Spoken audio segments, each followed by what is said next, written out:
আচ্ছা, আপনি কি সেই পাবলিক যে কিনা কিছু টাকা জমাতে পারলেই সোজা ব্যাংকে দৌড় দেন আর ভাবেন, যাক বাবা, টাকাটা সেফ এবং ইন্টারেস্টও কম? যদি এমনটা ভাবেন, তবে আপনার জন্য একটা দুঃসংবাদ আছে।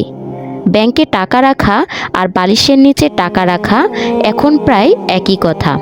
কারণ ব্যাংক আপনাকে বছরের সুদ দেয় মাত্র 6 থেকে 10%, আর বাজারের পেঁয়াজ মরিচ থেকে শুরু করে সব জিনিসের দাম বাড়ে 14 থেকে 16% হারে। মানে বছর শেষে আপনার টাকার ভ্যালু আসলে বাড়ল না, বরং উল্টা কমে গেল।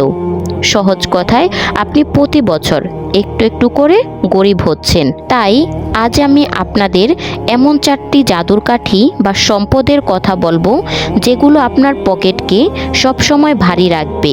তো চলুন গরিব থাকার দিন শেষ করি। প্রথমে আসি সেই জিনিসে যেটা দেখলে আপনার আমার সবার চোখ চকচক করে, সেটা হলো স্বর্ণ।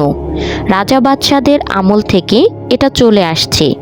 টাকার মান কমতে পারে, সরকার নোট বাতিল করতে পারে, কিন্তু স্বর্ণের দাম ওটা রকেটের মতো শুধু উপরেই ওঠে। তবে সাবধান, ইনভেস্টমেন্ট মানে কিন্তু বউয়ের জন্য বা গার্লফ্রেন্ডের জন্য সোনার গহনা কেনা না।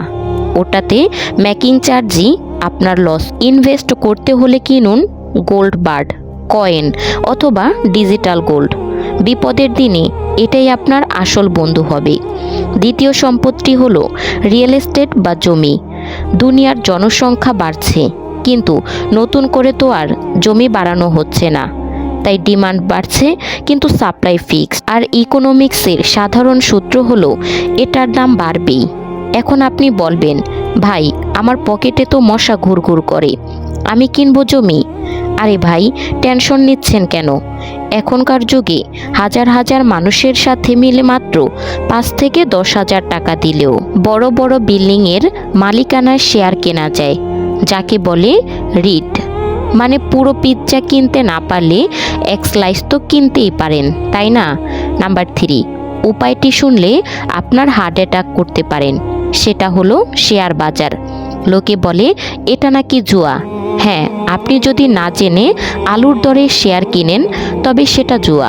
কিন্তু যদি দেশের সেরা কোম্পানিগুলোর পার্টনার হতে চান, তাহলে এটা সেরা উপায়। ওয়ারেন বাফে দাদু বলেন, সব ডিম এক ঝুড়িতে রেখো না। তাই রিস্ক নিতে না চাইলে সোজা ইন্ডেক্স ফান্ডে টাকা লাগান। মানে দেশের সেরা 30টা কোম্পানি একসাথে কেনেন। ব্যাংক যেখানে আপনাকে বছরে 6 থেকে 10 টাকা দেয়, স্টক মার্কেট সেখানে আপনাকে লং টার্মে 15 থেকে 20 টাকা পর্যন্ত রিটার্ন দিতে পারে।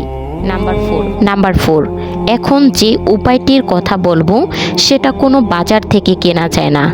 এটা আপনার নিজের ভেতরে থাকে। সেটা হলো আপনার স্কিল বা দক্ষতা। দুনিয়া ধ্বংস হয়ে যেতে পারে, শেয়ার বাজার ক্রাশ করতে পারে, কিন্তু আপনার সাঁতার জানা থাকলে আপনি কখনো ডুববেন না। ব্যাংকে টাকা জমানোর আগে নিজের মাথায় টাকা জমান। মানে নতুন কিছু শিখুন, ভিডিও এডিটিং শিখুন, কোডিং শিখুন বা মার্কেটিং শিখুন। মনে রাখবেন, দামি ফোন কিনলে পকেট খালি হয়, আর কাজ শিখলে পকেট ভরে। পঞ্চম এবং আমার সবচেয়ে পছন্দের সম্পদ হলো ডিজিটাল কন্টেন্ট। এই যে আপনি আমার ভিডিও দেখছেন, আমি হয়তো এখন ঘুমাচ্ছি বা ঘুরছি, কিন্তু ইউটিউব আমাকে টাকা দিচ্ছে। এটাকে বলে প্যাসিভ ইনকাম। আজই একটা ইউটিউব চ্যানেল খুলুন বা ব্লগ খুলুন, অথবা ছোট কোনো অনলাইন বিজনেস শুরু করুন। শুরুতে কষ্ট হবে, কিন্তু এক সময় দাঁড়িয়ে গেলে বস আর আপনাকে পায় কে? ঘুমের মধ্যেও টাকা আসবে। তো বন্ধুরা, সারা জীবন গাধার মতো খাটবেন নাকি টাকার পিঠে চড়ে বসবেন? সিদ্ধান্ত আপনার। ব্যাংকে শুধু বিপদের দিনে টাকাটা রাখুন, বাকিটা কাজে লাগান। ভিডিওটা দেখে যদি মনে হয় মাথার বুদ্ধি একটু বেড়েছে, তাহলে একটা লাইক দিতে ভুলবেন না। আর কমেন্টে জানান এই 5টার মধ্যে কোন উপায়টি আপনার সবচেয়ে ভালো লেগেছে। সাবস্ক্রাইব করে আমাদের সাথেই থাকুন। দেখা হচ্ছে পরবর্তী কোনো ভিডিওতে। সেই পর্যন্ত ভালো থাকবেন, সুস্থ থাকবেন। আল্লাহ হাফেজ।